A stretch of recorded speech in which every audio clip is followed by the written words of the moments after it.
Shabbat Shalom familia, Shabbat Shalom, ¿cómo están? Bendiciones, bienvenidos a un estudio más aquí en la Biblia y su contexto. Vamos a comenzar con la enseñanza de esta semana. Recuerden que tenemos la porción que se llama Y mandó, que va de Génesis capítulo 32, del verso 4 al capítulo 36, verso 43. Es una porción bastante interesante. Permítanme que siempre me queda un poquito oscuro en Zoom la cámara. Denme un segundito, familia, que lo vamos a corregir. Ahora sí, ahí está, un poquito más clara. Ahí está. Bueno, familia, recuerden que estábamos viendo la porción de esta semana, que es la porción que se llama Valleslai y mandó significa que va desde Génesis capítulo 32, verso 4 al capítulo 36, verso 43. Es una porción bastante interesante, familia, si hemos podido ver y analizar y estudiar durante la semana la porción. Hay muchos temas. Hay tantos temas que la verdad vamos a enfocarnos no en todos, sino que quiero enfocarme básicamente en el capítulo 32. ¿Por qué? Porque este capítulo 32 nos da muchísima información el narrador del libro de Génesis. Recuerden que venimos con esta temática de tratar de entender por qué el narrador usa algunos recursos o por qué nos da más información en algunos aspectos que en otros, y principalmente pensar y tratar de entender qué es lo que está pasando por la cabeza o por la mente de la audiencia original del libro de Génesis. Recuerden, nosotros no somos la audiencia original, nosotros somos la audiencia moderna que tenemos que entender cómo ellos pensaban para poder comprender la esencia del mensaje y traer, como me gusta decir, la Torá a primera persona, traer la Torá a lo que es a nuestras vidas.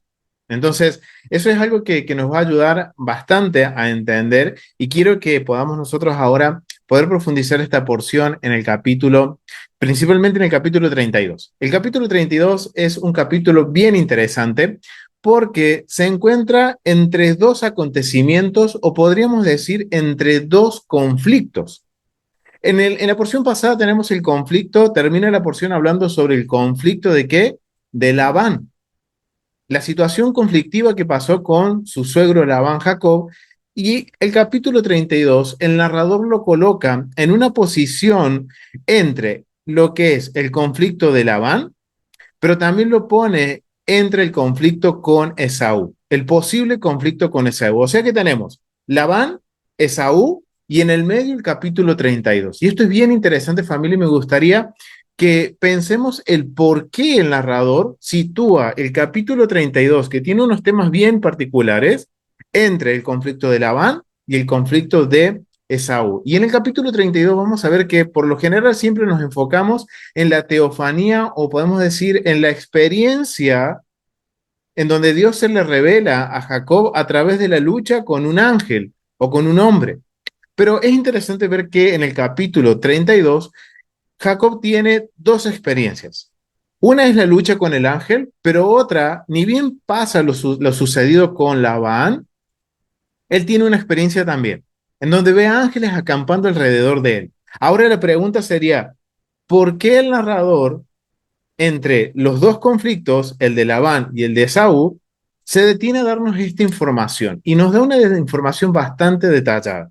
Familia, ¿por qué ustedes creen que el narrador nos da toda esta información? ¿Cuál es la intención? Déjenlo en sus comentarios, pueden comentarlo aquí en el chat, también los que están en Zoom.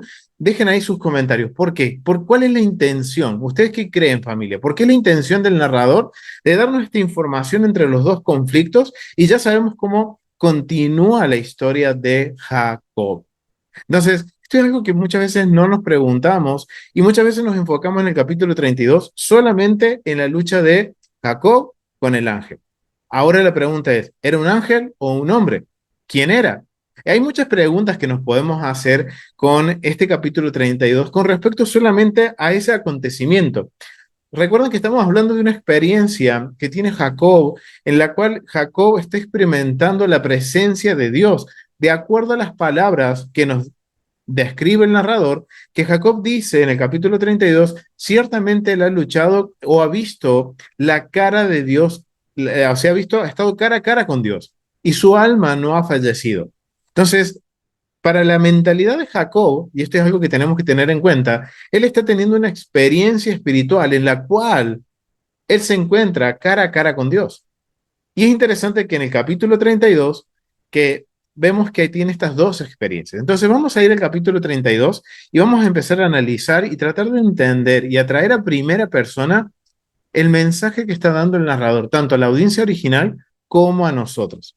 Porque recuerden, hay dos conflictos.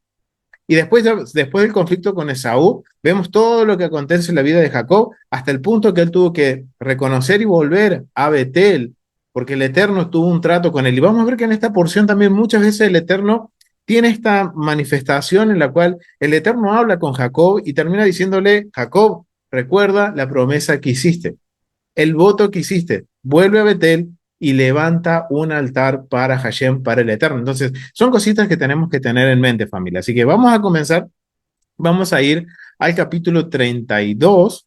Permítanme que les comparta aquí la pantalla. Recuerden, por más que nosotros compartamos en pantalla la Biblia, tengan su Biblia en mano, familia, para que no sean engañados. Y aparte, tenemos que tener esa costumbre de tener nuestra Biblia a papel y poder marcar, ver miren lo que nos sucedió la clase pasada, familia. Cuando nosotros tenemos nuestra Biblia de papel, vemos que tenemos distintas versiones y hay distinto vocabulario en distinta versión, y que vimos que ese vocabulario, esa diferencia en traducción, no es que traía una complicación a la interpretación de la escritura, sino que nos añadía información y nos daba un contexto mucho más amplio en el cual podíamos entender mucho mejor qué era la situación que estaba pasando Jacob en ese momento. Entonces, miren qué importante es tener la Biblia a mano. Así que yo les invito que tengan su Biblia, que tomen nota y que sigamos aprendiendo juntos. No me crean nada de lo que les digo, familia. Así que vamos a continuar. Vamos a compartir aquí el capítulo 32. Permítanme un segundito aquí. Capítulo 32. Vamos a ver. La primera experiencia que tiene Jacob, podemos decir la primera experiencia, podemos decir como, en este caso espiritual, esta relación o podemos decir esta teofanía, la primera teofanía que tiene Jacob después de lo de Labán. Porque en la vida de Jacob vamos a ver que muchas veces Dios se va a revelar, le va a hablar. Ya lo vimos en el capítulo 28, en la porción pasada. Pero miren lo que dice el capítulo 32. Dice: después de lo que sucedió con Labán, dice, Jacob siguió su camino y le salieron al encuentro. Miren quiénes salieron al encuentro: ángeles de Dios.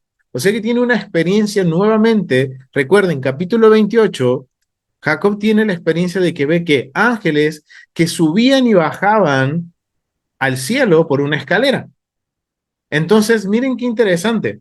Ahora vuelve a tener, después de tener este encuentro con Labán, y que era un encuentro bastante conflictivo, no solo que podía terminar en conflicto. Y acá la pregunta es: ¿por qué yo digo que esto podía haber terminado en conflicto? Recuerden que cuando Labán se presenta con Jacob, él va con su mejor amigo y también va acompañado de Labán con no, perdón, eso no es Labán, eso es Abimelech. Estoy equivocado. Pero bueno, vemos que Labán también, él, él va y va en un tono, y ahora recuerdo, familia, disculpen, pero se me vino Abimelech a la mente, que también Abimelech, cuando se encuentra con Jacob, se va a encontrar con que con su mejor amigo. Abimelech iba a ir con su mejor amigo, pero también iba con el guardia o con el capitán de su ejército, porque dependiendo de la reacción de Jacob, era el mensaje que iba a dar Abimelech. En la situación con Labán vemos que desde un primer momento él sale con este ánimo de ir y obviamente confrontar a Jacob, pero en el encuentro, en el camino, le encuentra Dios a Labán y le dice: ojo, ojo con Jacob, no levantes tu mano contra, podemos decir, mi ungido, o podemos decir como al que yo he escogido, a mi protegido, podríamos decirlo. Recuerden que el nombre de Jacob también se representa protección, o que Dios protege o va a proteger. Entonces, vemos que cuando Labán va al encuentro de Jacob, Labán va con un ánimo de ¿qué? De guerra, de ir a reclamar lo suyo, de entornos de conflicto, pero en el medio lo encuentra el Eterno. Y cuando lo encuentra el Eterno, le dice a Labán: ojo, no toques a mi ungido, no toques a mi protegido. Y entonces Labán tiene que, ahora cuando se encuentra con Jacob, cambiar su tono, bajar como decimos aquí en Argentina, bajar unos cambios y presentarse de una forma más sumisa con Jacob. Y bueno, y sabemos cómo termina la historia, en donde, bueno, Labán no puede acusarlo de nada, y entonces hacen un convenio y continúa Jacob, y ahora continúa el capítulo 32, caminando por su camino hasta llegar a Canaán. Recuerden que el Eterno le dice, regresa a Canaán, ¿ok? Entonces, vienen qué interesante. Jacob tiene dos experiencias. Antes de encontrarse con Labán, a la salida de la casa de Labán, tiene una experiencia, o sea, cuando él llega a la tierra de Labán, o sea, él, cuando sale de su casa y llega a la casa de su suegro, en el medio él tiene la experiencia de ver los ángeles que suben y bajan. Ahora, cuando él sale de la casa de Labán, de camino vuelve a tener esta experiencia, en donde él ve, dice el capítulo 32, está viendo que ángeles salen al encuentro de él. Y dijo Jacob, cuando los vio, campamento de Dios es este, y llamó el nombre de aquel lugar Mahanaim, que significa dos campamentos. Y envió Jacob mensajeros delante de sí de Esaú, su hermano, a la tierra de Seir, campo de Edom. Y los mandó diciendo, así diréis a mi señor Esaú, así dice tu siervo Jacob, con Labán he morado y me he detenido hasta ahora. Y tengo vacas, asnos, ovejas, siervos y siervas, y envió a decirlo, y envió a decirlo a mi señor para hallar gracia en tus ojos. Es interesante que en el capítulo 32, y esto es parte de la porción pasada, ¿y por qué lo tomo? Porque se conecta con lo de esta porción, porque esta porción comienza aquí en el verso 4, en donde él manda a sus, podemos decir, mensajeros, a sus siervos, a darle un mensaje de Saúl. Pero antes de eso, él se encuentra con esta teofanía, con este encuentro con ángeles, que los comentaristas bíblicos llegan a la conclusión de que es paralelo o es muy similar a la situación que sucedió en Génesis capítulo 28, en donde, de acuerdo al vocabulario, entienden que una vez más Dios le está haciendo ver a Jacob, y ahora entendemos por qué está entre medio de dos conflictos, en que el Eterno está con él y que está cumpliendo su palabra de protección.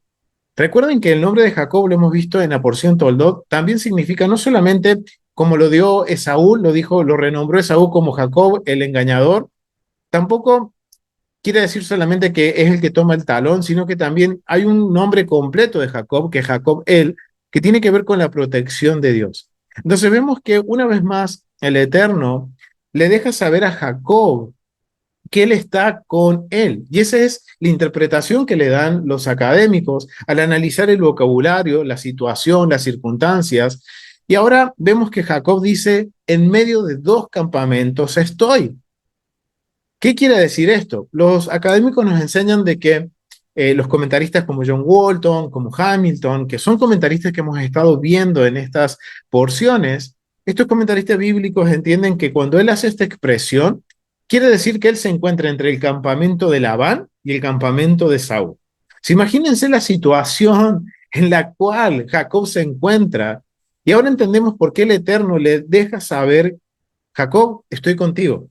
Los ángeles están a tu alrededor, salen a tu encuentro. Estos mensajeros, que muy probablemente son los mensajeros que él veía que subían y bajaban del cielo, están con él protegiéndolo, cumpliendo esa misión de protegerlo. Esto es interesante porque esto tiene que ver con el mensaje que Jacob está recibiendo por parte del Eterno, pero también tiene un trasfondo de un mensaje que es para la audiencia original. Recuerden que está saliendo de Egipto y se dirige a la tierra prometida y que va a caminar 40 años por el desierto, no porque haya sido la voluntad de Dios, sino es porque nuestra voluntad fue de demorarnos tanto. Y tengan eso en mente, familia, porque es parte del mensaje. Y esa es la audiencia. Entonces, tengamos en mente eso. Entonces, el mensaje aquí, cuando una vez más salen al encuentro los ángeles de Jacob, es decir, que para la mentalidad de la audiencia original están entendiendo de que, oh, ok, el Eterno le está dejando saber que está con él, que está acampando junto a él, pero que él se encuentra entre dos campamentos. Por eso él llama este lugar, como lo menciona aquí en la Biblia, que significa Mahanaim, entre dos campamentos. Está entre el campamento de Labán y el campamento de Saúl. ¿Qué quiere decir esto? Que si vuelvo para atrás, es muy probable que me tengo que enfrentar con Labán. Si continúo hacia adelante, es probable que yo tenga que enfrentar situaciones que yo no he cerrado en el pasado. Recuerden la situación de Jacob y Esaú. Jacob y Esaú no terminaron bien la relación entre hermanos. Y recuerden que la madre de Jacob y Esaú le había dicho a Jacob, Rebeca le había dicho que cuando a su hermano le pasara, vamos a decir, la sed de venganza, ella mandaría avisarle para que él retorne. Hasta este momento en la historia no vemos a Rebeca diciendo que, hey, Jacob, puedes volver a casa porque tu hermano está en paz. Esto es interesante. Entonces ahora entendemos por qué el clamor de Jacob de decir, estoy entre dos campamentos. Si vuelvo hacia atrás, y voy a tener conflictos con Labán. Si voy hacia adelante, voy a tener que arreglar asuntos con mi hermano que en el pasado yo no arreglé. Y en el medio vemos ahora, entendemos esta revelación del Eterno, en la cual le dice, con esta experiencia, estoy contigo, estoy acampando junto a ti, vamos hacia adelante. Y es interesante porque después, cuando nosotros volvemos al capítulo 32, y esto va a ser el centro de nuestro estudio, vamos a ir a los versos 20, del 22 en adelante. Porque después de todo esto, obviamente aquí sabemos ya la historia, ustedes léanla y ya tendrían que haberla leído, es lo que sucede en el camino mientras se acerca a Esaú. Y en el capítulo 32, verso 22, empieza a hablar sobre esta segunda teofanía que sucede en la vida de Jacob y en el camino de regreso a la tierra prometida. Dice el verso 22, se levantó aquella noche y tomó sus dos mujeres y sus dos siervas y sus 11 hijos, y pasó el vado de Jaboc. Los tomó, pues, e hizo pasar el arroyo a ellos y a todo lo que él tenía. Así se quedó Jacob solo y luchó con él un varón hasta que rayara el alba. Y cuando el varón vio que no podía con él, tocó en el sitio del encaje de su muslo y se descoyuntó el muslo de Jacob mientras con él luchaba. Y dijo, déjame, porque raya el alba. Y Jacob le respondió, no te dejaré si no me bendices. Y el varón le dijo, ¿cuál es tu nombre? Y él respondió, Jacob. Y el varón le dijo, no se dirá más tu nombre Jacob, sino Israel, porque has luchado con Dios y con los hombres y has vencido.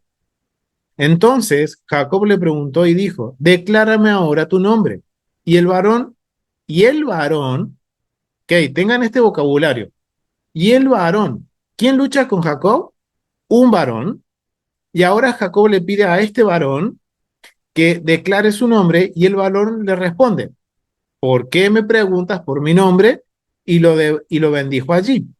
Verso 30. Llamó Jacob el nombre de aquel lugar Peniel, porque dijo, vi a Dios cara a cara y fue librada mi alma. Y cuando había pasado Peniel, le salió el sol y él cojeaba de su cadera.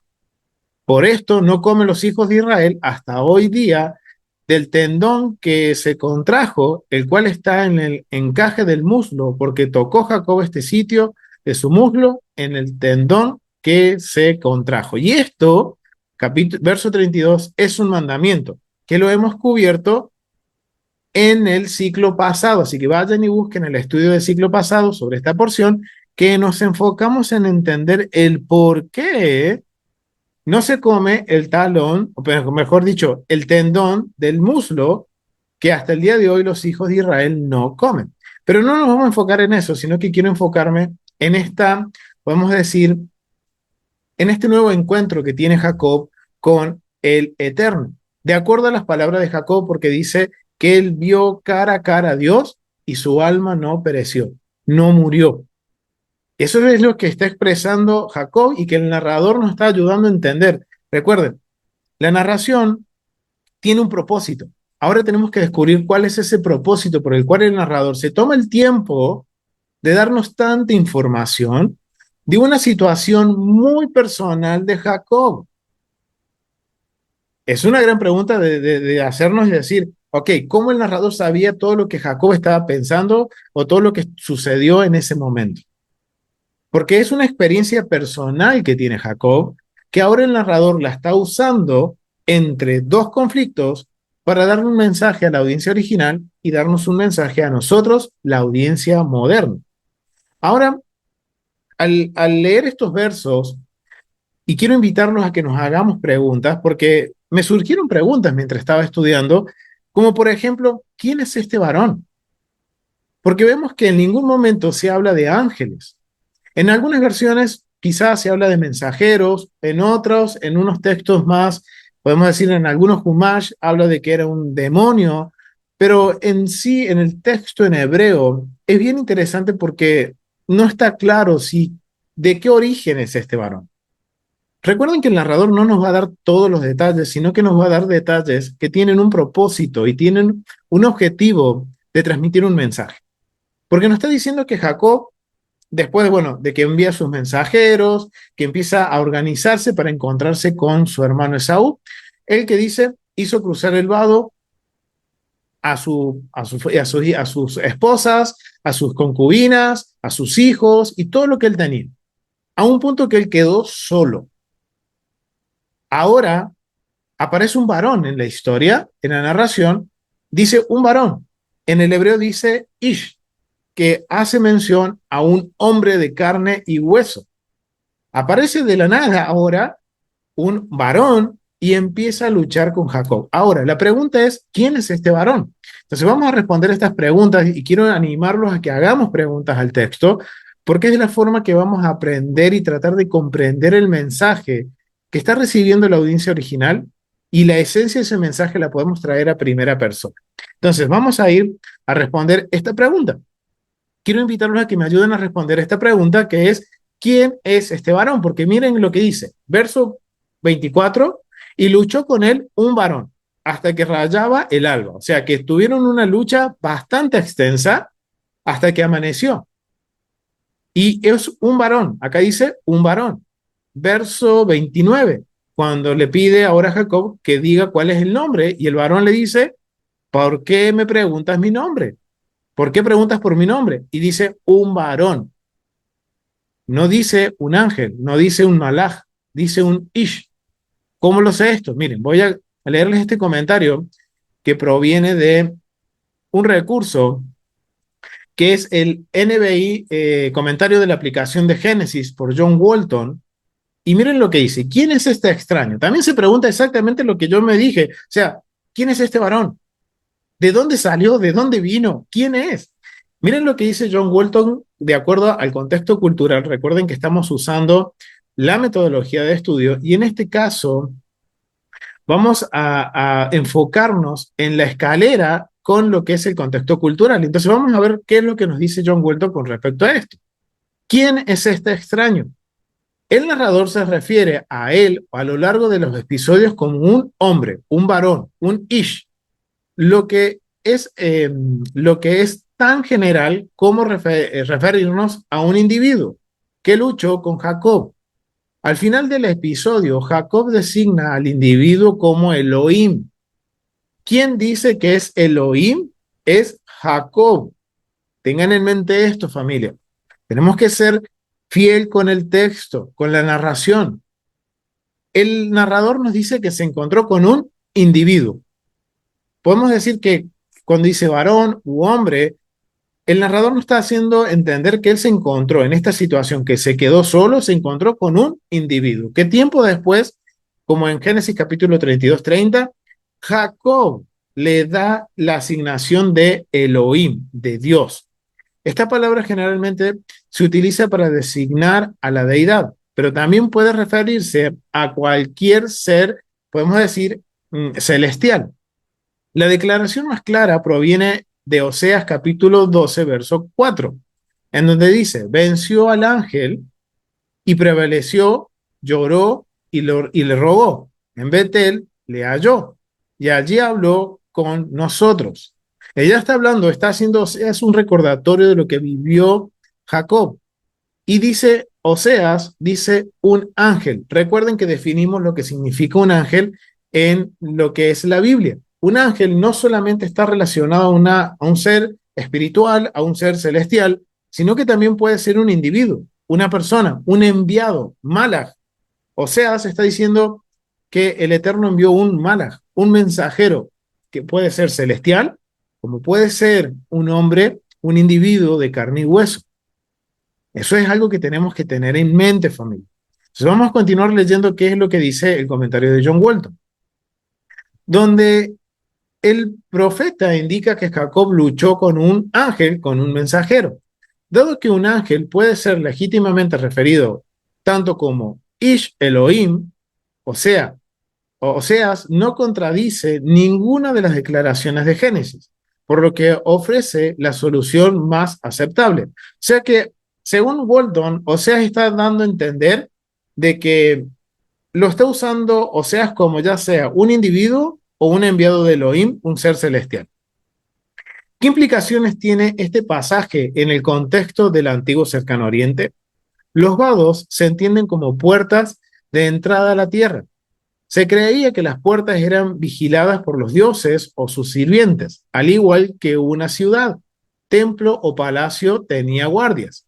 Así como la escalera del sueño de Jacob encajaría bien en la cultura general del antiguo Cercano Oriente, también la idea de luchar con una deidad al entrar en su tierra, en su territorio, habría sido familiar. Otro motivo común es lograr que una deidad detenida otorgue una bendición. En este sentido, el paralelo más cercano en la literatura del antiguo Cercano Oriente se encuentra en los textos ritualitita. La imagen de la diosa Kebat, consorte del dios de la tormenta y rey de los dioses, Teshub, está encerrada en un edificio. Aparentemente, el texto está dañado con la intención de retener su favor. En ese momento, el rey le suplica que regrese. Desde allí retomamos el resto del texto. Y esto es lo que dice el texto de los rituales hititas. Si regreso, te esforzarás de alguna manera, como con caballos y carros, para prevalecer sobre mí. El rey dice lo siguiente: me esforzaré por prevalecer sobre ti. La diosa dice lo siguiente: haz entonces un deseo. El rey dice lo siguiente: dame vida, salud, hijos e hijas en el futuro, armas fuertes y pon a mis enemigos bajo mis pies. Entonces abren las puertas y sacan a Kebat. O sea, miren, esto es lo que muy probablemente en la audiencia original está en su mente, cómo ellos están entendiendo esta situación en la que Jacob tiene un encuentro con un ser que no se nos dice de dónde viene, a dónde va, quién es. Es más, cuando Jacob le pregunta quién es, él no se revela, que es otra pregunta también que nos podríamos hacer: ¿por qué no se revela? Pero en este punto estamos viendo que muy probablemente están entendiendo en la cosmovisión de la audiencia original que hay un paralelo con una historia en el mundo del antiguo Medio Oriente, pero Dios aquí está marcando un precedente contracultural, porque Jacob está aclarando que la persona con la cual él está peleando no es un demonio, no es un guardián de la tierra de Esaú, de Edom, sino que Jacob mismo está diciendo la verdad, que es Dios. He luchado con Dios. Eso es lo que está diciendo Jacob, y eso marca un precedente contracultural y obviamente va en contra de la teología de lo que es el antiguo Medio Oriente. Ahora, continuamos leyendo qué más dice. ¿Cuál es la opinión del comentarista, de John Walton, con respecto a esto? Aunque hay similitudes importantes, también hay diferencias significativas entre estos textos. ¿Qué es esta la diferencia? Porque aquí vemos que es la diosa negociando con un rey que la tiene cautiva y prisionera. Entonces ella le cumple el deseo y la dejan libre. En este caso vemos que hay un combate cuerpo a cuerpo entre el varón y Jacob. Y este combate perduró tanto tiempo que ya estaba amaneciendo y que Jacob terminó lesionado con este recontro. Pero vemos una gran diferencia, porque Jacob dice: yo no estoy luchando con el Dios de la tierra de Edom o de Saúl, con el ángel, como se suele decir, el ángel protector de Saúl. No, él está diciendo literalmente verso 30, capítulo 32, verso 30, con Dios. He luchado con Dios. Vi la cara de Dios cara a cara y no he muerto. Entonces vemos que hay diferencias en el texto, pero no necesitamos entrar en miren lo que dice el comentarista. pero no necesitamos entrar en ellos en este momento. El punto es que para el público israelita, este episodio puede no haber parecido tan inusual como nos parece a nosotros. ¿Por qué? Porque muy probablemente para Israel, recuerden la cosmovisión del antiguo Medio Oriente y que Israel estaba de alguna forma sincretizado con la cosmovisión egipcia, es muy probable que tenían en mente alguna narración o algún texto o algún relato parecido al que leíamos en Egipto. Entonces para ellos no era muy, digamos, sorprendente o inusual que Jacob tuviera esta lucha y el saber que era Dios, Dios lo bendice o que, como dice aquí, le cumple un deseo. Pero miren lo que dice otro comentarista, y esto lo tomé de los recursos de Hamilton, y miren lo que dice. Hamilton, que es uno de los comentaristas que también hemos estado leyendo, dice, propone que el asaltante es un ser, obviamente celestial, con forma humana, que Jacob identifica más tarde con Dios. No dice nada más sobre la identidad del asaltante, pero observa que el uso de la palabra hombre por parte del narrador demuestra la incapacidad de los simples humanos para reconocer la divinidad de una visitante que proviene de los cielos, hasta que se produce algún milagro o maravilla. Y esto lo tomamos de Génesis capítulo 32, verso 25, del Nuevo Comentario Internacional del Antiguo Testamento, del libro de Génesis, capítulo 18 al 50. Seguro, y aquí voy a hacer un paréntesis, ustedes se preguntarán por qué no leo la palabra sobrenatural, familia. Es una palabra que no está en la Biblia y que está asociada a otros ámbitos y por eso simplemente no lo leo, y sino que entiendo que está hablando de un ser que no es de esta dimensión, que puede ser un ser celestial, y por eso tiene esta experiencia, podemos decir, Jacob, muchas veces con ángeles, ¿ok? Entonces, tengamos en mente eso, porque bueno, ellos son comentaristas y están tratando de entender también lo mismo que nosotros estamos tratando de comprender. Entonces vemos que Hamilton dice que para él fue un ser también celestial, pero esto nos da el mensaje de que la incapacidad que tenemos los seres humanos de distinguir cuando un mensajero proviene de la voluntad o es enviado por el Eterno, hasta que se produce un milagro o una maravilla. Y esto está hablando de nuestra fe, familia, de cómo nosotros percibimos. Y esto es muy probablemente también lo que la audiencia original entendía. Otro comentarista, Ross, identifica al agresor con Dios. Considera significativo que el incidente ocurriera en la oscuridad porque Jacob ya tenía miedo e incertidumbre sobre su encuentro con Esaú. Si hubiera conocido a su agresor, nunca se habría enzarzado en el combate y mucho menos habría luchado con tanta tendencia. Según Ross, Jacob pudo pensar que el asaltante era uno de sus muchos enemigos. Wow, miren esa otra forma de entenderlo, familia. Porque ahora es comprender por qué luchan y por qué Jacob entró en esta lucha. Es muy probable que en un principio Jacob no sabía que era Dios y por eso empezó a luchar. Él tomó, ok, estoy yendo al encuentro con mi hermano Esaú. Él ya sabía que su hermano lo estaba esperando con 400 hombres. Él se estaba preparando ¿para qué? Para luchar. Y él habrá pensado probablemente, este varón con el que estoy luchando es quizás uno de mis muchos enemigos. Y ahora entendemos por qué él dice estoy entre dos campamentos, entre el de Labán y entre el campamento de Esaú. Pero miren qué interesante. Es algo que quizás nos han quedado más preguntas que respuestas, yo creo, ¿no es cierto? Pero esta es la intención, familia. Porque esto desafía nuestra forma de entender las escrituras. Muchas veces nos encerramos, no, ¿qué es un ángel? Ok, pero recuerden que la definición de ángel en el Antiguo Testamento es de malaj, que puede ser un ser celestial, pero también puede ser un ángel, o podemos decir un mensajero de carne y hueso, un individuo que viene a ser la voluntad de Dios o que de alguna forma Dios lo envía con un propósito, rol y función a nuestras vidas. Ahora lo que dice Hamilton, y me quedo con lo que dice Hamilton, de que esto demuestra nuestra incapacidad como seres humanos de reconocer cuando Dios en el momento envía un mensajero, ya sea celestial o humano, a cumplir un rol o un propósito en nuestras vidas o a traernos un mensaje. Y no nos damos cuenta hasta el momento en que el mensajero se fue, o hubo un milagro, o hubo una maravilla que dijimos realmente, wow, esa persona fue realmente enviada por Dios a mi vida? Eso es bien interesante. Ahora entendemos esta dinámica en la narración, en la cual yo creo que estamos siendo confrontados y también la audiencia fue confrontada en ese momento. Entonces, ahí estamos viendo que respondiendo a esta pregunta, ¿quién es este varón? Y la verdad no lo sabemos, ni los comentaristas pueden decir a ciencia cierta, ah, no, fue un ángel divino, no, fue un ser, un individuo de carne y hueso, no. Lo que podemos llegar a la conclusión que este varón se encontró con Jacob, luchó con Jacob con un propósito. Ahora la pregunta es, ¿por qué luchan? ¿Por qué están luchando? ¿Por qué este encuentro entre el varón y Jacob es una lucha?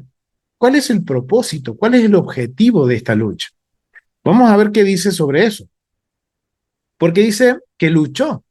Ahora vamos a resolver esa pregunta. ¿Por qué? ¿Cuál es el motivo de la agresión contra Jacob o por qué luchan? Recuerden que Jacob, este es un conflicto que se extendió por mucho tiempo, en donde Jacob termina lesionado y también bendecido. Entonces, miren, esto proviene del comentario de Lexham, que nos va a dar un contraste entre distintas opiniones. Motivo de la agresión para atacar a Jacob. Motivos del agresor para atacar a Jacob. El relato de la lucha de Jacob en Génesis capítulo 32, del verso 22 al 32, no explica por qué el agresor de Jacob lo ataca. El narrador no nos dice este es el motivo, sino que dice entraron en una lucha. El motivo del agresor depende de la identidad de este. Si el agresor de Jacob era un dios del río, y esto lo menciona Westermann, dice que muy probablemente se encontró, y de acuerdo al contexto cultural, esto es válido, o sea, pensar de esta forma es, digamos, válido en que existían como protectores en las tierras, y recuerden que un vado era como una puerta de entrada a la tierra. Entonces, según Westermann, él entiende que él se enfrentó a un dios que, digamos, a una deidad de la tierra de Edom, que protegía el ingreso a la tierra. Que el agresor de Jacob era un dios del río. Recuerden, río tiene que ver con el inframundo, tiene que ver con el caos. Entonces, eso es lo que dice Westermann.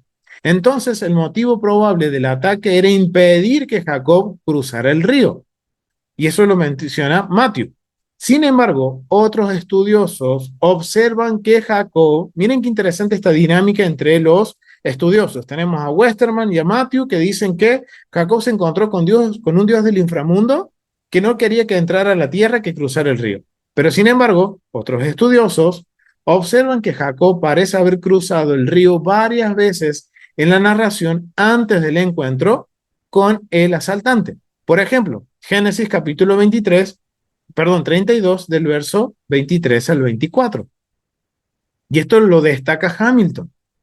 Si el asaltante de Jacob era Dios, según Wolke, sugiere que el motivo del ataque era preparar espiritualmente a Jacob para el peligroso encuentro que le esperaba al día siguiente con su hermano Esav.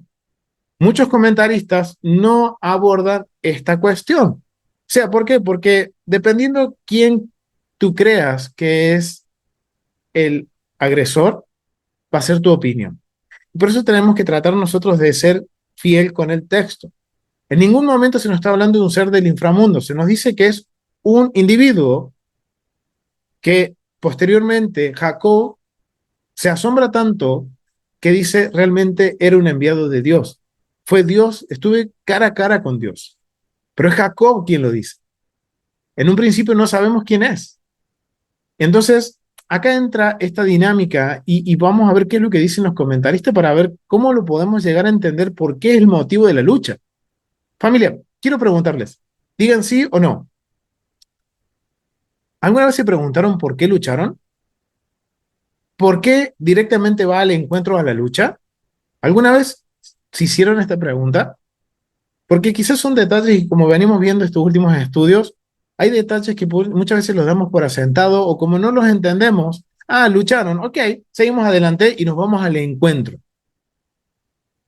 Ahora la pregunta es, ¿por qué? ¿Por qué luchan? ¿Por qué este encuentro termina siendo una lucha? Y es algo que tenemos que tratar de entender y vamos a tratar de resolverlo. Es más, miren, los académicos hay distintas opiniones, pero vamos a tratar de ser lo más fieles al texto, apegarnos al texto bíblico y tratar de comprender por qué lucha. Entonces, miren lo que dice Matthew. Dice que el ataque es inexplicable.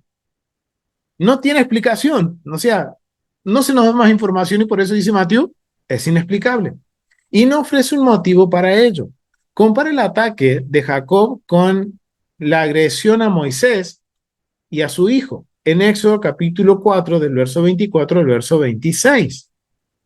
Miren qué interesante.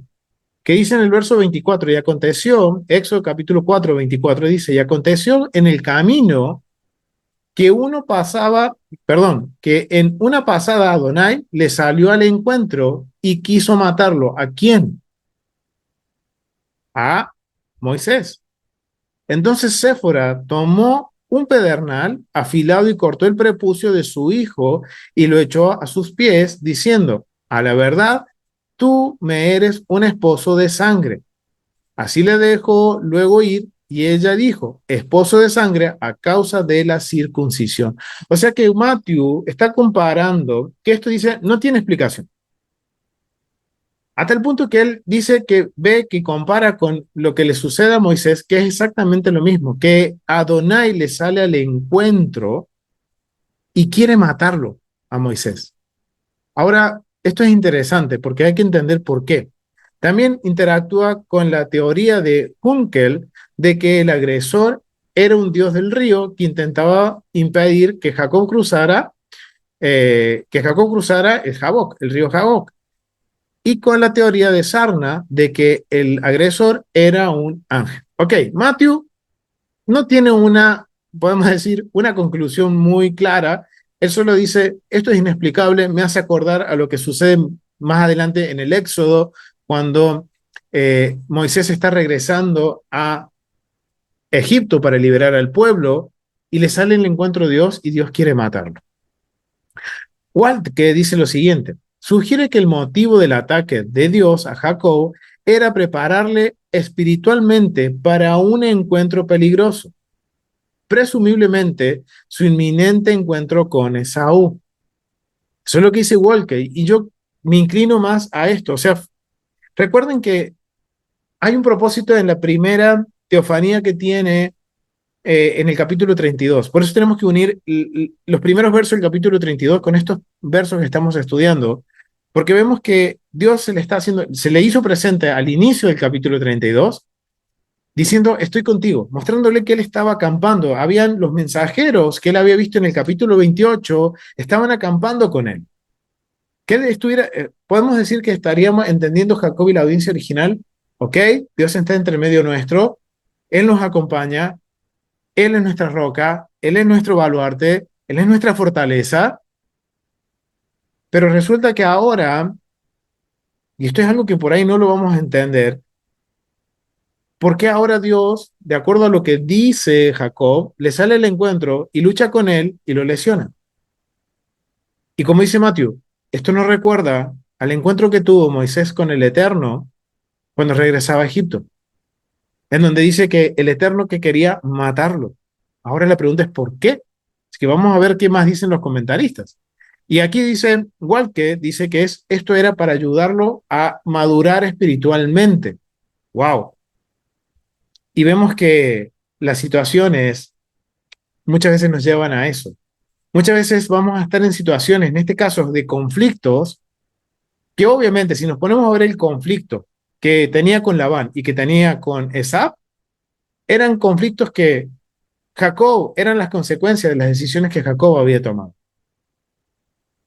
Pero que todo eso el Eterno le estaba haciendo saber, ok, tenés estos dos conflictos abiertos, vas a lidiar con estos dos conflictos, pero yo estoy contigo. Pero ahora resulta que se le encuentra, de acuerdo a lo que dice Jacob, y Dios lo lesiona y lucha con él. Entonces, según Walke, dice que es para que Jacob madure espiritualmente y se prepare para el encuentro con su hermano Esab. Wenham dice lo siguiente, no identifica explícitamente un motivo para el ataque, pero analiza cómo la experiencia de Jacob en Jaboc prefiguraba la experiencia nacional de Israel luchando con Dios. Ok, miren qué interesante. Recuerden, Israel saliendo de Egipto. Son un campamento. Esto lo pueden asociar ellos con su vida, con su momento en la historia de salir de lo que era cómodo para ellos, Egipto, que estaban oprimidos pero estaban cómodos, a caminar por el desierto y que ver ahora que Dios acompaña con ellos y va a luchar con ellos. Entre todas sus pruebas y perplejidades en las que Dios parecía luchar contra ellos, al final estaba de su lado, de hecho, triunfaría y en su victoria Israel también triunfaría. Miren lo que dice Wenham. No identifica explícitamente un motivo para el ataque, pero analiza cómo la experiencia de Jacob en Jaboc prefiguraba la experiencia nacional de Israel luchando con Dios. Ya sea que Dios luchaba con ellos o ellos luchaban con Dios al no obedecer sus mandatos. Entre todas sus pruebas y perplejidades en las que Dios parecía luchar contra ellos, al final estaba de su lado, de hecho, triunfaría y en su victoria Israel también triunfaría. Y Westermann piensa que el agresor de Jacob era un demonio, un ser del inframundo o espíritu maligno con intenciones de dañar a Jacob para que no pueda cruzar a la tierra prometida. Pero no aporta un motivo más específico que ese. O sea, Westermann se inclina a eso, pero vemos que la mayoría de los comentaristas se inclinan a que esto tiene un trasfondo un poco más espiritual, una preparación para Jacob, porque la situación es que Jacob se encuentra entre dos conflictos y que ahora Jacob tiene que avanzar hacia adelante. Y este avanzar hacia adelante le va a demandar confrontar cuestiones que no había confrontado en el pasado. Por ende, tiene que estar espiritualmente preparado y no solo eso, sino que tener la preparación para confrontar las consecuencias por las malas decisiones tomadas en el pasado. Entonces, algo bien interesante. Entonces, ya vemos que la lucha entonces podríamos entenderlo como que Dios, tomando las palabras de Jacob, que era Dios mismo luchando con él, entonces podemos decir que Dios los está de alguna forma reteniendo para que él se prepare. Y aquí hay una lucha, y esto es interesante porque muchas veces los seres humanos luchamos contra Dios porque no queremos ajustarnos a su modelo. Entonces, esto es interesante, familia. Vamos a seguir respondiendo preguntas, porque ya hemos tratado de responder quién es este varón, hemos tratado de responder por qué luchan, ahora tendríamos que responder cuál es el nombre de este varón, porque no se identifica cuál es el nombre de este varón. Entonces vamos a buscar aquí el verso donde se habla sobre quién es este varón. Vamos a ir al verso 29 y dice, entonces Jacob le preguntó y dijo, declárame ahora tu nombre. Y el varón le respondió, ¿por qué me preguntas por mi nombre? Y lo bendijo allí. Entonces vamos a ver qué podemos aprender sobre esto de por qué nos revela su nombre y por qué era tan importante para Jacob saber cuál es el nombre de este varón, de este individuo que se confronta con él. Jacob pide el nombre de su agresor, y esto proviene del comentario de Lexam. Después de obtener la bendición de su agresor, que eso es también otra pregunta que nos podemos hacer, ¿por qué Jacob pide una bendición? Pero bueno, lo vamos a dejar ahí, vamos a continuar con saber el nombre del agresor. Dice, después de obtener la bendición de su agresor, Jacob le pregunta su nombre. Su petición es denegada. Los eruditos han estudiado el motivo de la petición de Jacob y algunos han sugerido que Jacob quería ejercer control sobre su asaltante, a quien reconocía como Dios, y eso lo dice Rose porque está tomando lo que dice en el verso 30, o un espíritu maligno, como dice Westermann. Otros comparan el incidente con el encuentro que tuvieron los padres de Sansón con un ángel de Adonai cuando también le pidieron su nombre para honrarle. Y eso lo vemos en Jueces capítulo 13 del verso 17 al 18. en donde dice, entonces dijo Manoa al ángel de Adonai, ¿cuál es tu nombre? Para que cuando se cumpla tu palabra te honremos.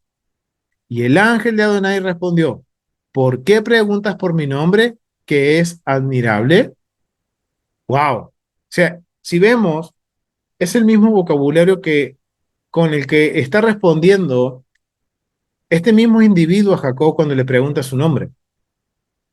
Y aquí Wenham hace esta comparación y dice, ok, es muy parecido el vocabulario a lo que sucede en Jueces. Hamilton dice que, que la petición de Jacob se ajusta a la forma de las teofanías del Antiguo Testamento. O sea, tiene que ver cuando Dios se manifiesta, siempre está esta forma o este formalismo de preguntar el nombre de quien está representando al Eterno. Miren lo que dice Hamilton. Analiza las similitudes entre la petición de Jacob del nombre de su agresor y la petición de Manoa en el nombre de su visitante en Jueces capítulo 13, versos 17 a 18. Afirma que el texto no da ninguna información sobre el nombre del agresor.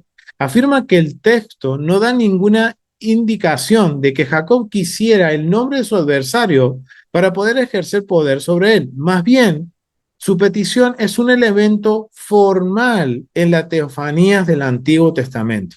Se quiere decir que cada vez que vemos una representación o que se nos narra que el Eterno se manifiesta, ya sea enviando un mensajero o un consejero, entonces siempre va a estar este formalismo de preguntar quién eres tú.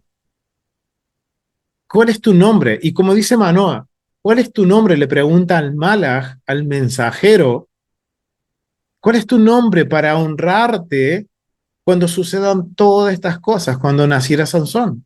Y se cumpliera la promesa o la bendición que el Malach le dio a Manoa.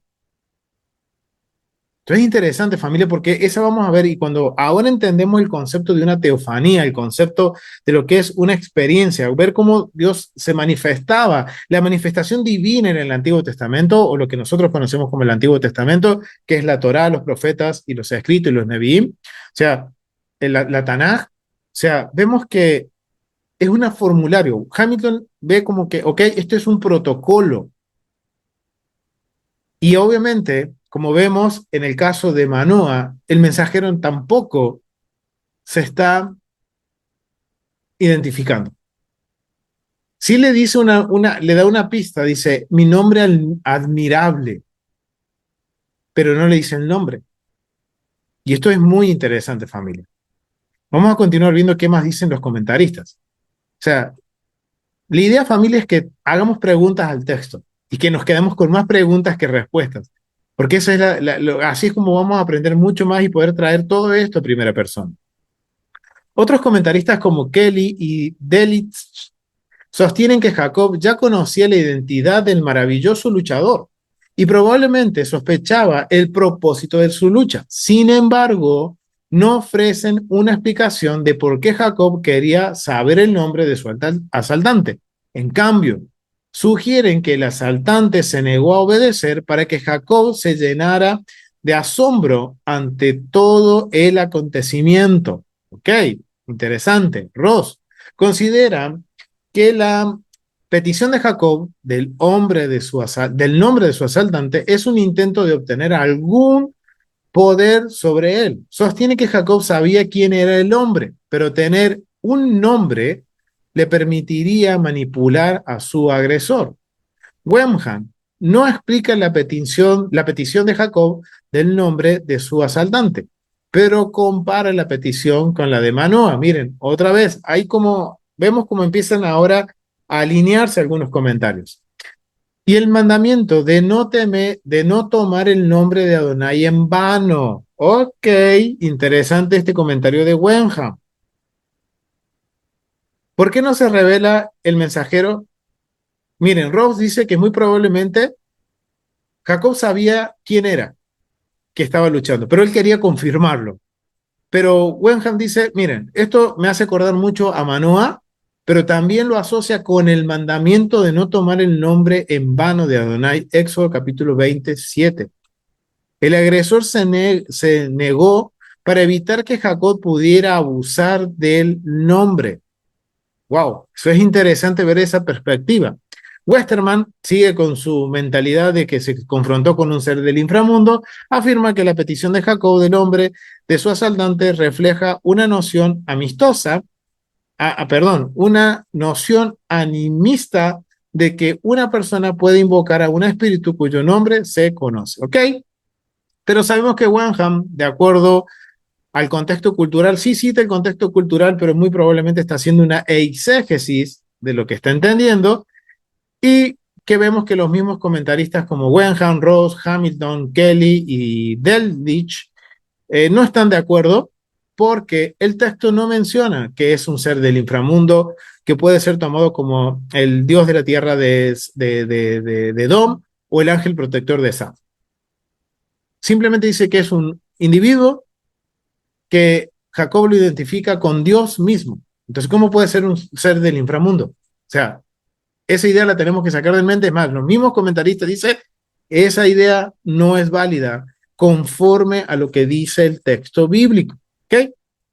Entonces vemos que el nombre puede haber sido, o sea, hay una conexión con esto, con la teofanía, o sea, que nos está dejando saber que esto es una experiencia divina, es una experiencia que Jacob está teniendo, en la cual los comentaristas lo están asociando con Manoah, con la época de los jueces, y no solo eso, sino que también uno de los comentaristas dice, esto tiene que ver también con el no tomar el nombre de Dios en vano. Que el agresor, como el mismo texto bíblico dice el verso 30 del capítulo 32, dice que Jacob dice, he visto cara a cara a Dios, entonces no le revela su nombre para que no haga abuso del uso del nombre Jacob. Eso es interesante. Pero ahora la pregunta es, ¿por qué Jacob pide una bendición? Ya algo vimos que en el contexto cultural había algo parecido que sucedía, que nos mencionó Walton, de que cuando un dios estaba en una situación podemos decir, un dios del antiguo Medio Oriente estaba en una situación en que estaba aprisionado por un ser humano, por un ser mortal, entonces le da un deseo. Ahora vemos que esta lucha dura mucho tiempo, pero como decía Walton, esto va a marcar un precedente contracultural, en donde vemos que una y otra vez el Eterno marca este precedente cultural, en donde el ser humano no puede torcer el brazo de la deidad, o sea, en este caso estoy hablando del Eterno, para recibir algo a cambio. Entonces, ¿cuál es el propósito de la bendición? Vamos a ver qué dicen los comentaristas con respecto a esto. Vamos a ver sobre la bendición. Verso anterior dice que lo bendiga. En el verso 26 dice, y le dijo, déjame, porque ya rayé el alba. Y Jacob le respondió, no te dejaré. Ay, ¿por qué no lo quiere dejar? Si no me bendices. Ok, vamos a ver qué dice aquí. Esto también proviene de John Walton, del comentario de también comentario de la NIV aplicado de Génesis del año 2001. Dice, note, y miren esto. Pregunta, responden en el chat. ¿Cuántos años tenía Jacob al momento de encontrarse con este individuo? ¿Alguna vez se preguntaron eso?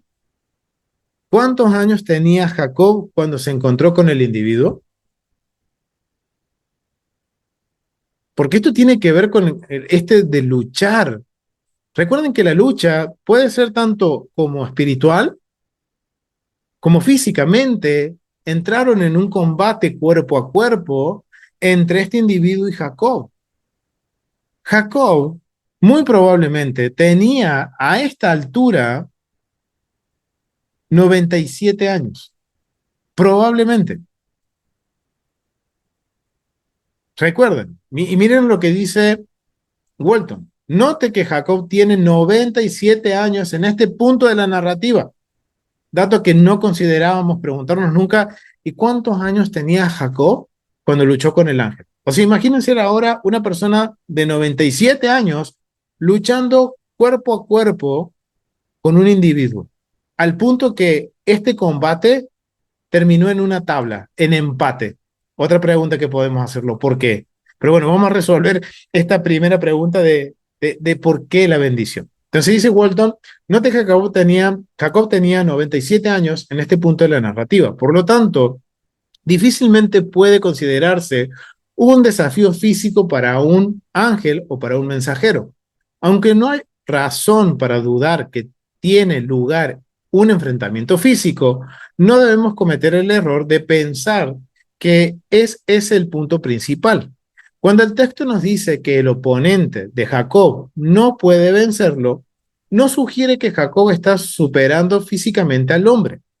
La facilidad con la que su oponente le causa daño físico indica que cualquier incapacidad debe ser en el ámbito espiritual y no en el físico. Ok, interesante. Si el luchador no puede vencer a Jacob espiritualmente, es porque Jacob no está dispuesto a ¿qué? A ceder. Interesante eso. Solo cuando el hombre amenaza con irse sin ofrecer garantías de la ayuda de Dios, Jacob muestra su disposición a negociar con cuestiones críticas. Ok, muchas veces no estamos nosotros en esa situación, familia, en la cual no hay forma de que espiritualmente nos dobleguemos ante el Eterno. Y miren qué interesante lo que dice John Walton. Esta lucha puede ser física, pero tampoco podemos sacarla del contexto de que pueda ser en el ámbito espiritual, en donde esta lucha, Jacob no estaba, o sea, recuerden, físicamente, posiblemente Jacob tiene 97 años, y la lucha es tan prolongada y puede ser tan exhaustiva, y vemos como Jacob pone resistencia y no cede espiritualmente, y hasta que él no cede espiritualmente, no recibe la bendición. Tengan en mente eso, familia. El punto de inflexión ocurre cuando Jacob informa al extraño que no lo soltará a menos que reciba dichas garantías, es decir, una bendición. Creo que esto indica la disposición de Jacob a someterse a las demandas de Dios sobre él. La persistencia de Jacob ahora funcionaría a su favor. Está listo para hacer lo que es necesario. La bendición viene en forma de un cambio de nombre. Esto es significativo para Jacob, ya que su nombre ha reflejado su carácter a lo largo de la narrativa. Un cambio de nombre, por lo tanto, significa un cambio de carácter. Recuerden, familia, que cuando hablamos sobre el nombre de Jacob, habían distintos significados, como el que él toma del talón, el que va a ser él podemos decir, una traba para que su hermano salga con la suya. Su hermano mismo dice, Jacob significa para Esab significa Jacob un usurpador, pero también significaba que Dios protegería a ese niño, ya sea que lo protegió al nacer o lo protegería a lo largo de su vida. Y ahora, familia, ¿cuál es el nombre que recibe Jacob? ¿Cuál es el nombre que va a recibir ahora por medio del ángel o de este mensajero, de este individuo? Cambia totalmente el carácter ahora de Jacob, en donde ahora el nombre que recibe, ese nuevo nombre que recibe, va a determinar a futuro quién es Jacob, cuál va a ser su carácter. Y eso es algo bien interesante que menciona aquí Walton. Vamos a seguir leyendo. Como se indica anteriormente, cambiar el nombre de alguien era una forma de ejercer autoridad sobre esa persona. O sea, ¿quién podía cambiar el nombre de Jacob? ¿Un ser del inframundo o Dios mismo? Dios mismo. Jacob acepta el cambio de nombre, que en este caso equivale a aceptar un cambio de carácter. El nuevo nombre está diseñado para indicar la conversión de una de las fortalezas tradicionales de Jacob. Su persistencia le ha traído éxito en sus tratos con las personas y ahora es responsable de su éxito en su lucha con Dios. No porque Dios se haya rendido, sino porque Jacob ha cedido. Como siempre, con Dios uno tiene que perder para ganar. Wow. Esa frase que usa Walton es interesante. Tengo que morir para vencer, muchas veces. Tengo que ceder mi yo, tengo que ceder en mis intereses. ¿Para qué? Para que poder ganar con Dios. Posible que la solicitud de Jacob por el nombre del luchador sea un último intento de retener algún control, pero el luchador evade la solicitud. El nombre de Israel ahora es introducido. En primer lugar, debe señalarse que es teofórico.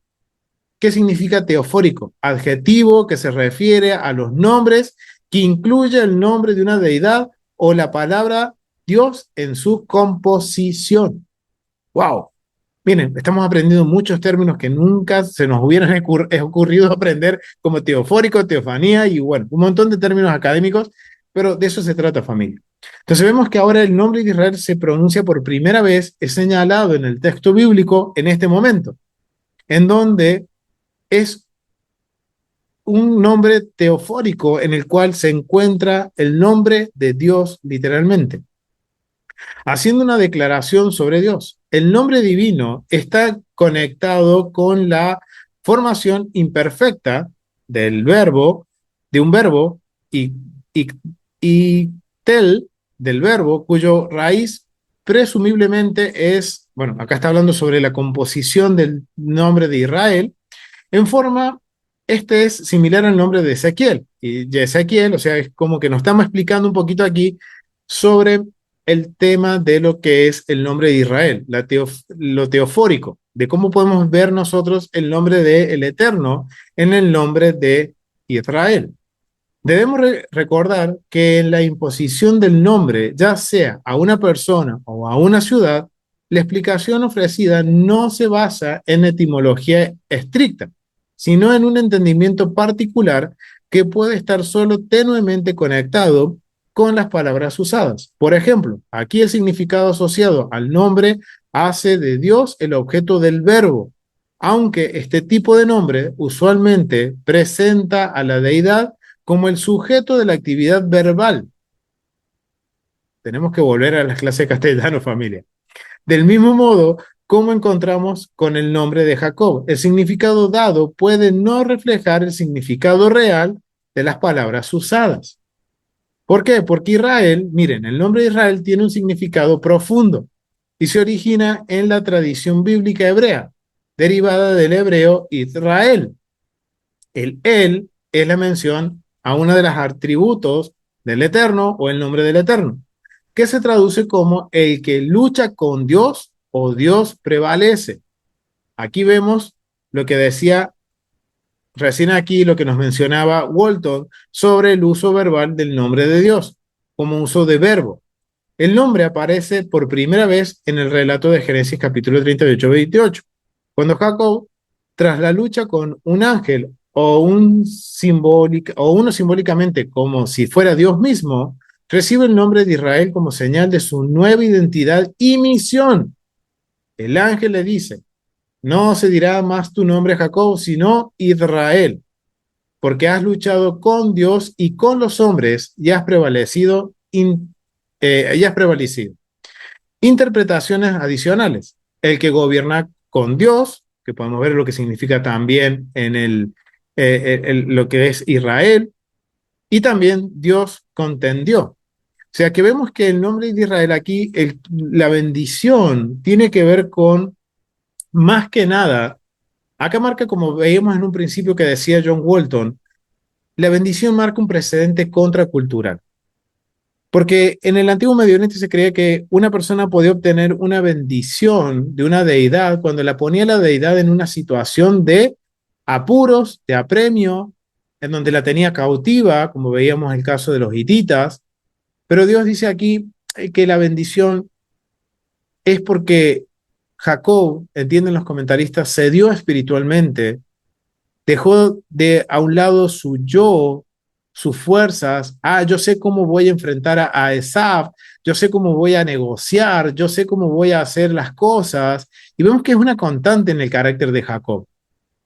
Cuando él se dio y se dio cuenta que él no iba a recibir ninguna bendición o alguna garantía, porque recuerden que Jacob, la experiencia que está teniendo en el capítulo 32 es la experiencia de que Dios está con él.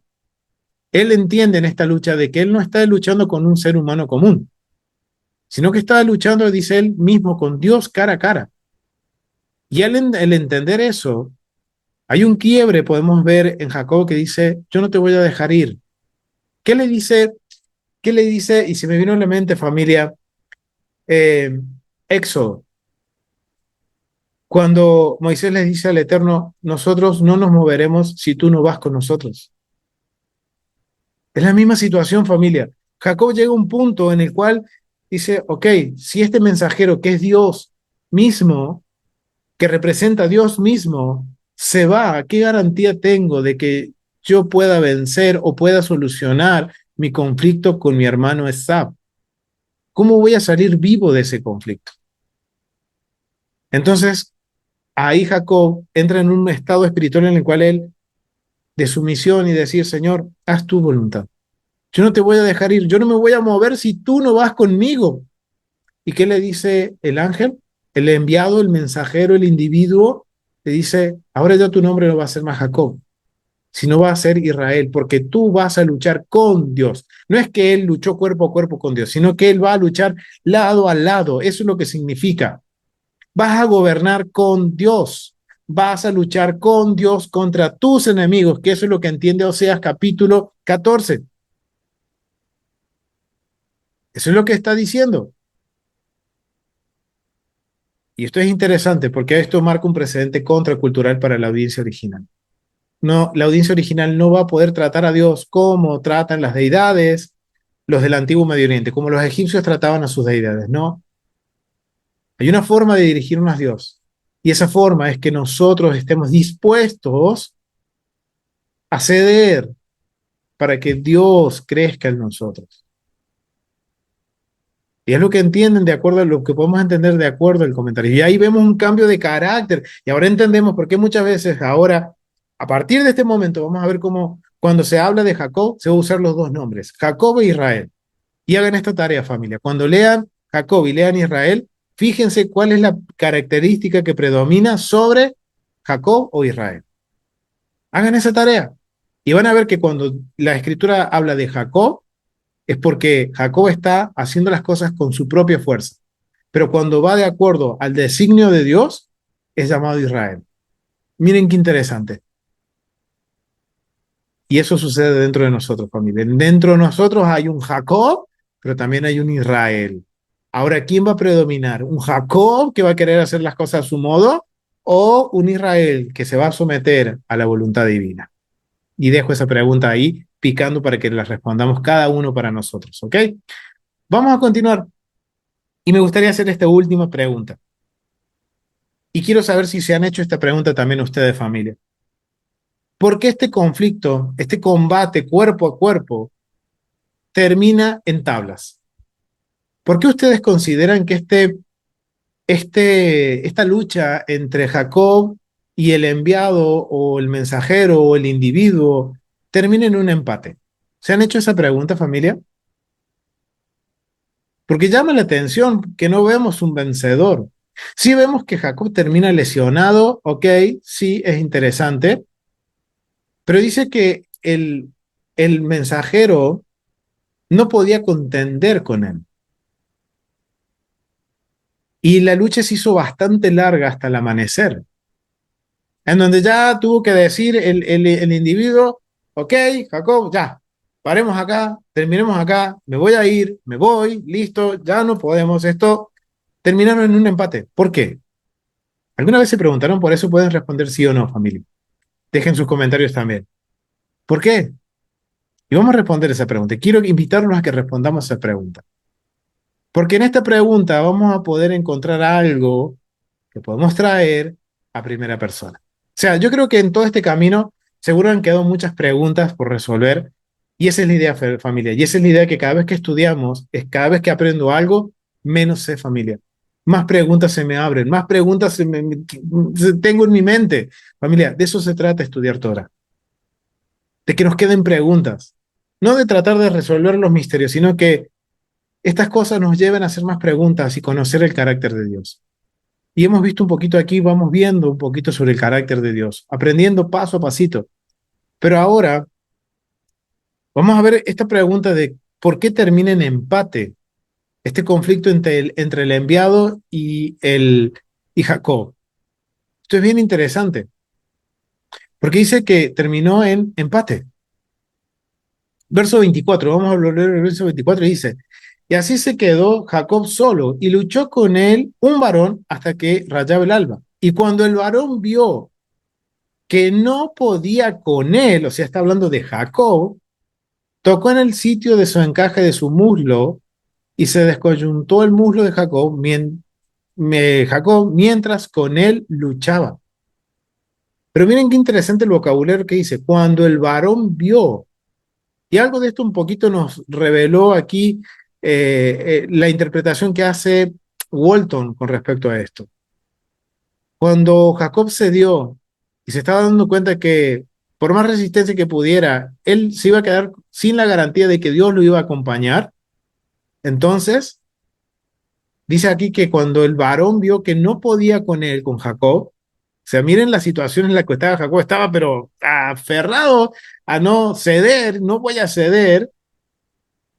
¿Qué hizo el mensajero? Tocó su muslo, lo lesionan, una pequeña lesión.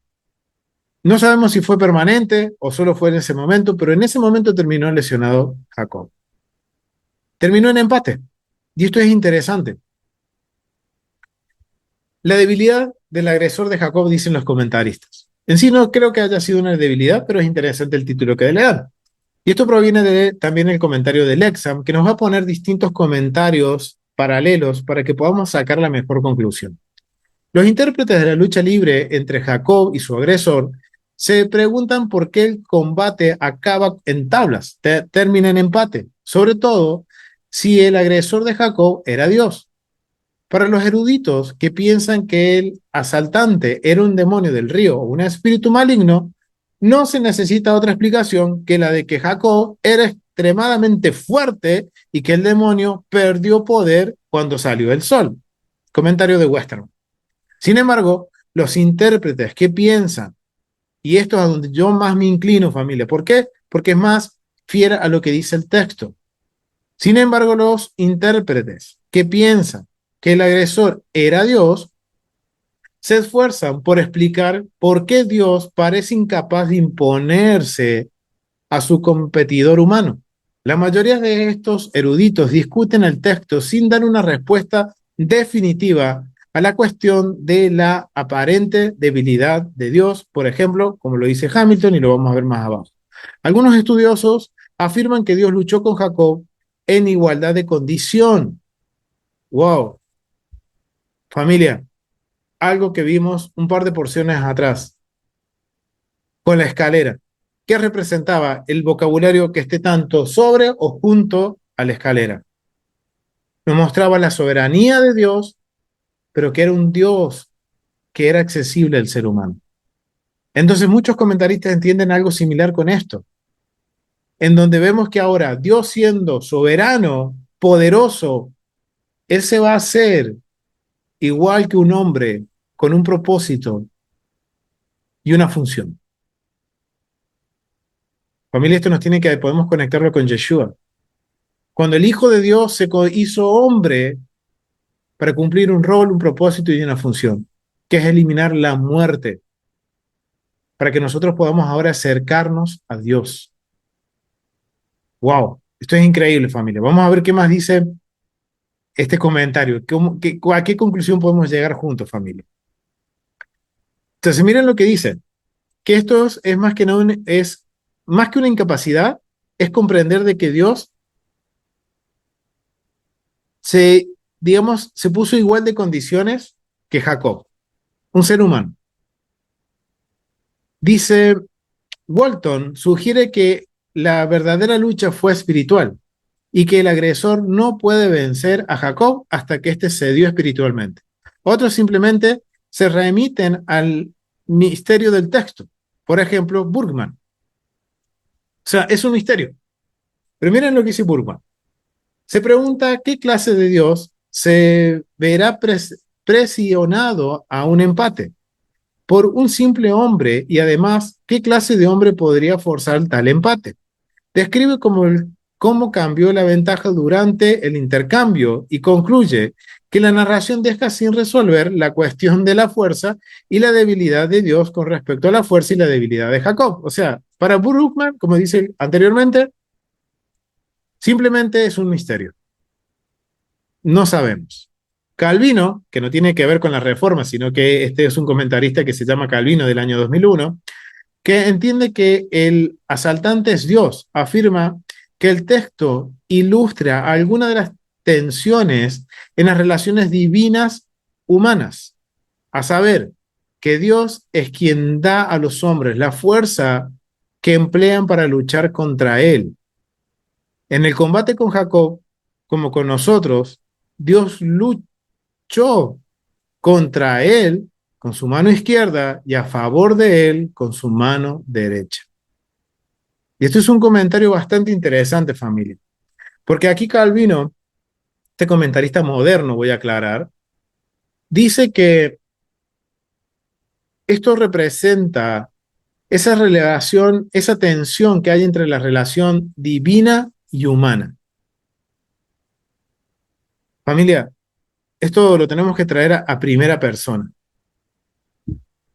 Siempre vamos a estar en esa tensión entre lo divino y lo humano, entre la voluntad divina y lo que yo quiero hacer o que la carne quiere hacer. Y él hace este comentario, que Dios lucha contra él con su mano izquierda, ¿entiende?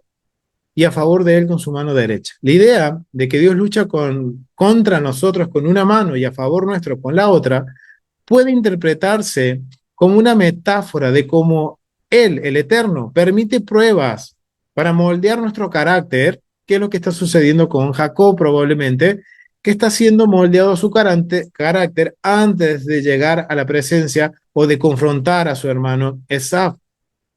Él permite las pruebas, el Eterno, para moldear nuestro carácter, pero siempre con el propósito de ¿qué? De bendecirnos y fortalecernos.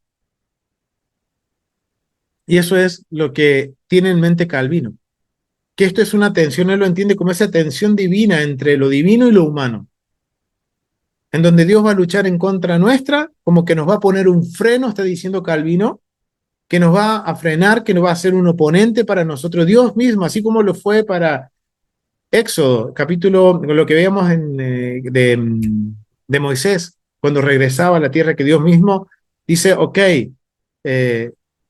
salgo al encuentro porque quiero, y quería con la intención de matarlo. ¿Por qué? Porque quería ser un oponente. Hay algo que ahí Moisés también tenía que solucionar. Familia, aquí Jacob también tenía que solucionar algo con su hermano. Y está esta tensión divina entre lo divino y lo humano, en donde Dios mismo va a ser quien va a ponernos frenos muchas veces con su mano izquierda y muchas veces va a luchar a favor nuestro con su mano derecha. Y tiene que ver con esta relación, con esto que el Eterno quiere moldear nuestros carácter y que tiene el propósito de bendecirnos y fortalecernos. Hamilton va a comentar lo siguiente, familia. Hamilton comenta, no proporciona una respuesta clara para el fracaso del asaltante en vencer a Jacob, pero da a entender que Jacob simplemente era demasiado fuerte para él. Recuerda la gran fuerza de Jacob en Génesis capítulo 29:10, cuando él movió la roca, cuando apacentó las ovejas de Labán. También observa la ambigüedad de los sujetos en el capítulo 32, verso 24, y en el capítulo 32, versos 26 y 27. Matthew señala la extraordinaria fuerza y resistencia de Jacob y considera como la fuerza física caracteriza la vida de Jacob desde su nacimiento. Y acá da los versos, Génesis 25:26, 29:10, 31, 38, 40. También analiza la intensidad del golpe que el hombre propina a Jacob en la cadera, algo que no queda claro en el texto. Sin embargo, no explica por qué Dios no puede derrotar a Jacob. Walker propone que Dios se humilló y luchó con Jacob, miren qué interesante, en algún tipo de términos parejos, o sea, en igualdad de condición. La lucha libre con Jacob demuestra cómo el Eterno se pone a disposición de las personas, pero no, perdón, pero se abstiene de dominar sus vidas. Wow, miren lo que dice Walker. Considerando lo que dice Calvino, que es la tensión entre lo divino y lo humano, en donde es un combate cuerpo a cuerpo entre, podemos decir, nuestra carne y la voluntad divina. Walker dice y propone que Dios se humilló, o sea, se hizo accesible al ser humano, como ya lo vimos en la escalera de Jacob, se pone igual de condiciones, en donde va a luchar, o sea, como decía también Calvino, o sea, como que Dios va a hacer ese freno para nosotros, de no hacer lo malo, pero dice, la lucha con Jacob demuestra como el eterno Dios se pone a disposición de las personas, pero se abstiene de dominar sus vidas. Dios no nos va a lo que dice Walker. Dios muchas veces se nos va a presentar en nuestras vidas en algún tipo, ya sea en algún tipo de teofanía, podríamos decirlo, como por ejemplo, como vio Jacob, ángeles o que luchó cuerpo a cuerpo con un ser que él después reconoció que era Dios mismo, pero con el propósito de que, ok, hay un propósito en que Jacob tenía que madurar, cambiar, tenía que cambiar su carácter y el cambio de nombre representa eso, el cambio de carácter en Jacob. Entonces, como decía aquí los comentaristas, Dios, Él va a poner cierta resistencia en nuestro camino, no en lo como Él quiere que caminemos, sino en nuestra forma de caminar, en cómo nosotros queremos caminar. Él va a poner restricciones o va a poner tropiezos para que nos demos cuenta, va a poner como esta tensión en nuestras vidas para que reaccionemos y cambiemos nuestro carácter. Pero Él no va a obligar a nadie. ¿Qué es lo que entienden los comentaristas cuando le dice que el adversario se dio cuenta de que, ok, Jacob, no puedo con él, está en una posición firme en su posición, no quiere cambiar, entonces, ok, listo, continúa tu camino. Y en ese momento reacciona justo Jacob, posiblemente, y pide una bendición, una garantía de que Dios estaba con él. Ahora entendemos por qué los comentaristas entienden todo esto como esta tensión entre lo divino y lo humano, podríamos resumirlo. ¿Pero saben qué, familia? Cuando yo compartí esto con mi esposa, le compartí estos comentarios y tratábamos de entender, familia, el propósito de por qué el empate y por qué toda esta meticulosidad o tantos detalles que nos da el narrador con respecto a algo tan personal de Jacob, de que pudimos traerlo a nuestra primera persona y darnos cuenta que somos nosotros, ese Jacob que por ahí contiende con el Eterno y Dios mismo es quien nos pone un freno para que no nos vayamos derecho viejo al precipicio.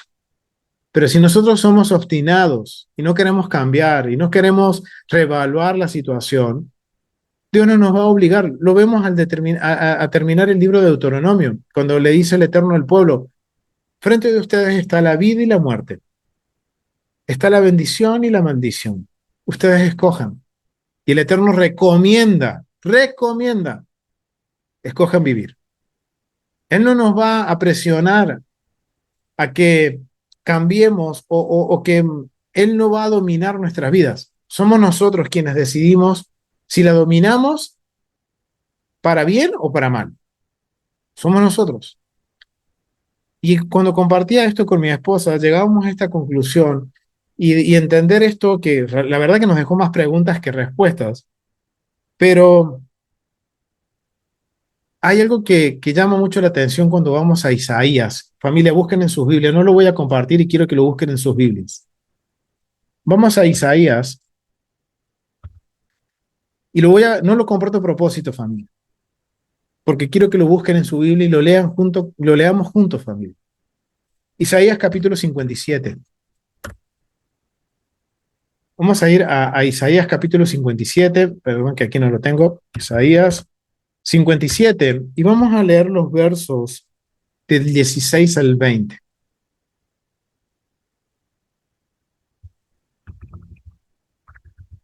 Isaías 57. Ok, aquí lo tengo. No lo comparto a propósito, familia, como les digo, porque está relacionado a esto que estábamos viendo ahora y entendiendo esto, cómo traer este mensaje que era dado para la audiencia original, cómo ahora traer esa esencia a primera persona, Torah a primera persona, familia. Cuando leemos el capítulo, vamos a leer el capítulo 57 del verso 16, miren lo que dice. Miren lo que dice Isaías. Porque no contenderé para siempre, ni para siempre me enojaré. ¿De quién está hablando? Está hablando del Eterno. Dice, el Eterno no va a contender para siempre con el ser humano, con Israel, ni tampoco va a estar enojado para siempre, pues decaeré ante mí el espíritu y las almas que yo he creado, dice el Eterno. Miren, verso 16. Familia, es lo mismo que estamos viendo con Jacob. Este mensajero que Jacob después en el verso 30 del capítulo 32 dice, es Dios mismo con quien he peleado, por eso el asombro de Jacob, y por eso que renombre ese lugar como Peniel. Miren lo que dice Isaías, porque no contenderé para siempre, ni para siempre me enojaré, pues decaería ante mí el espíritu y las almas que yo he creado. Verso 17, por la inequidad de su codicia me enojé y le herí. ¿Qué pasó con Jacob? Lo hirió. Jacob ponía resistencia y fue un adversario difícil, un huesito duro de roer. Y miren lo que dice verso 17, por la inequidad, la maldad, en otras versiones dice la maldad, de su codicia me enojé y le herí y escondí mi rostro y me indigné. Wow, ¿qué hizo el emisario, el mensajero? Escondió su rostro, escondió su nombre. Y aquí dice el profeta, y me indigné. Y él siguió rebelde por el camino de su corazón. ¿De quién está hablando aquí el profeta? De Israel. Verso 18, he visto sus caminos, pero le sanaré y le pastorearé y le daré consuelo a él y a sus enlutados. Produciré fruto de labios, paz al que esté lejos y al cercano. Dijo Adonai, y lo sanaré. ¿Qué garantía, familia, para Israel? ¿Qué garantía nos da el Eterno? Que si nosotros ahora cedemos espiritualmente a lo divino, a su palabra, Él nos sanará, Él nos mirará en nuestro camino que habíamos escogido mal, Él nos sanará, nos pastoreará, nos dará consuelo, dice que también dará fruto de labios, paz, al que esté lejos y al que esté cerca. Dijo a Adonai, lo sanaré. Verso 20, miren qué interesante. Pero los impíos son como el mar en tempestad, que no puede estarse quieto y sus aguas arrojan cieno y lodo. No hay paz, dijo mi Dios, para los impíos. Familia, quiero preguntarles una cosa. ¿Quiénes son los impíos? ¿Quiénes son? En otras versiones dice los malvados. ¿Quiénes son, familia? ¿Cómo podemos definir impíos y malvados? ¿Cómo lo podemos definir, familia? ¿Quiénes son? ¿Quién es ese impío y ese malvado? A ver, familia. Pueden dejar su comentario, coméntenlo en el chat, familia. Seguro que tenemos más preguntas que respuestas. Pero, familia, muchas veces para nosotros el malvado, el impío es aquel que mata, que asesina a niños inocentes, aquel que que roba, que estafa, que es corrupto, los gobernantes son malvados. Siempre vemos hacia afuera. Pero ¿qué dice la Escritura? Así es, mi hermana. Los que no se apegan a la ley de Dios. ¿Qué está citando Isaías? Está citando también Génesis, capítulo 8. Perdón, capítulo 6 del verso 7 y 8. En donde la maldad está en nuestro corazón. ¿Y qué es? ¿Quién es el malvado? Aquel que no va en contra, simplemente aquel que va en contra de la ley de Dios. Familia, somos nosotros. Ese Jacob somos nosotros. Ese Jacob luchando con Dios somos nosotros. Una situación que quizás no la esperábamos en encontrarnos, familia, en esta situación. Pero miren qué interesante. Cuando empezamos a profundizar en estos detalles, podemos traer el mensaje a primera persona y darnos cuenta que dentro nuestro hay un Jacob que se rehúsa, que lucha contra lo divino, que quiere hacer las cosas a su forma, y eso nos hace transgredir los mandamientos de Dios, y ¿saben qué, familia? Eso nos convierte en malvados. Y es interesante que el profeta compara a estos malvados con el mar. Y si vemos el mar tiene podemos decir, eh, una, un límite, gracias amor, un límite. ¿Cuál es el límite del mar? La playa, la arena. Y vemos como el mar continuamente con sus olas, ¿qué quiere? Comerse la playa. Los sabios nos enseñan, la sabiduría hebrea nos enseña de que las olas representan la naturaleza del mar. Y los sabios dicen que el mar, el agua del mar y las olas del mar somos nosotros, mientras que el límite, que es la playa, es la voluntad de Dios.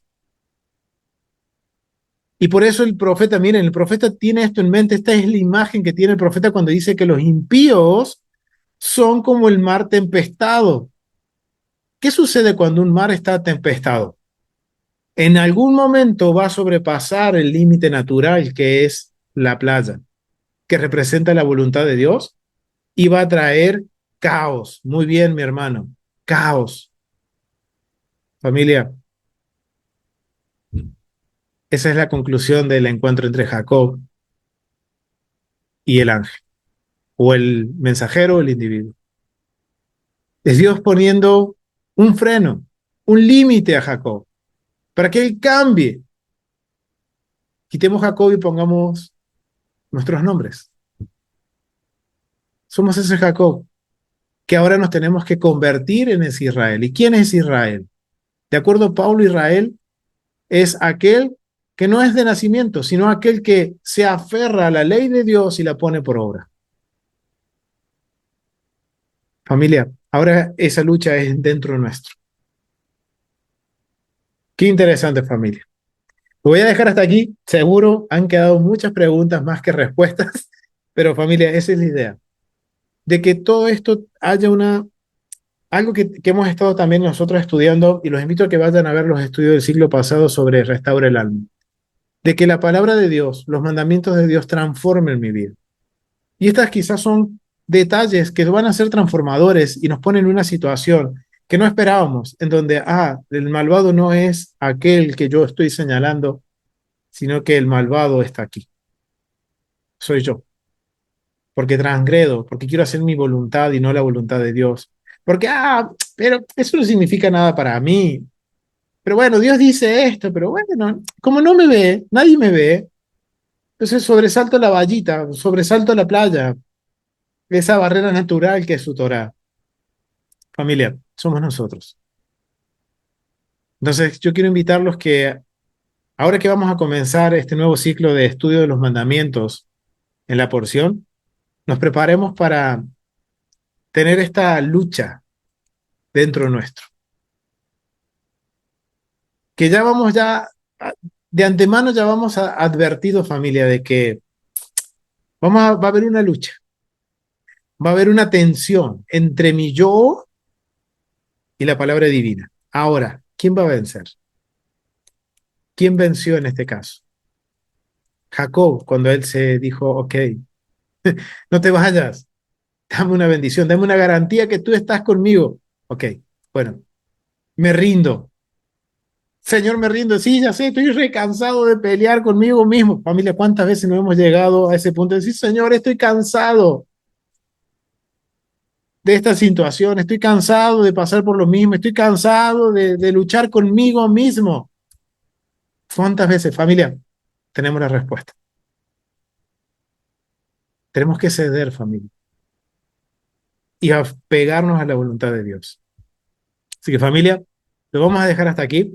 Ha sido un gusto y los invito a que se preparen, que nos vayamos preparando para que cuando empecemos a hablar de los mandamientos, podamos decir, Señor, uy, Señor, no lo sabía. Enséñame más, quiero aprender más. Y no que sea un conflicto adentro nuestro, que no, que yo no quiero, que esto no, para mí no significa. No, familia, preparemos nuestros corazones para recibir la bendición de estudiar los mandamientos y el carácter de nuestro Dios. Sí, familia, lo vamos a dejar hasta aquí. Ha sido un gusto compartir este estudio. Los invito a que se suscriban al canal de YouTube, que compartan estas enseñanzas, que le den like, que nos dejen un comentario, familia, porque todo esto ayuda a que el algoritmo de YouTube comparta estas enseñanzas y que el Evangelio, la palabra de Dios, sea expandida por todos los confines del mundo. Así es, esto es para reflexionar, familia, y meditar cada momento, familia. Meditar en la palabra de Dios en todo tiempo. Así que los invito a que se suscriban. También si quieren aportar, quieren ayudarnos con una CDK, una contribución, un donativo, pueden hacerlo en los enlaces que están allá abajo. Todo nos ayuda a seguir avanzando, a seguir aprendiendo y poder seguir también llevando esta función y este rol de llevar el mensaje del reino a las naciones. Familias, muchas gracias. Nos vemos en un próximo estudio en la Biblia en su contexto. Shalom, familia. Nos vemos.